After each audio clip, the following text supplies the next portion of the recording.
एक जंगल में एक साधु बहुत सालों से तपस्या कर रहा था। वह एक पेड़ के नीचे बैठकर अपनी तपस्या में मगन था।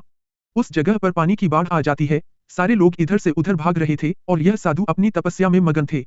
इन्हें पता नहीं था कि पानी की बाढ़ आ चुकी है। जब एक आदमी वहां से भाग रहा था तो उसने इस साधु को देखा और इन्हें सावधान किया कि पानी की बाढ़ आ चुकी है। सारे लोग यहाँ से भाग रहे हैं, आप भी यहाँ से चलो। तो उस साधु ने कहा कि तुम जाओ, मुझे भगवान बचा लेगा। कुछ देर के बाद पानी साधु के गले तक आ गया। तभी वहां से कुछ लोग नाव में बैठकर भाग रहे थे। उन्होंने जब साधु को देखा तो उनसे कहा कि आप हमारे साथ नाव में बैठ जाओ, वरना आप डूब जाएंगे। लेकिन साधु ने फिर से वही कहा कि तुम जाओ, मुझे भगवान बचा लेगा।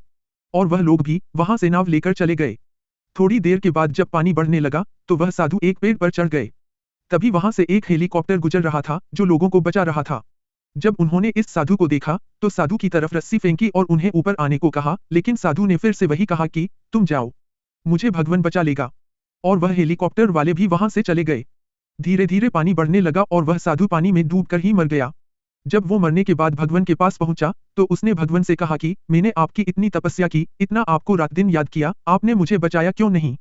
तो भगवान ने कहा, अरे बेवकूफ, तुझे बचाने के लिए 3 बार मैंने ही तो उन तीनों इंसानों को भेजा था।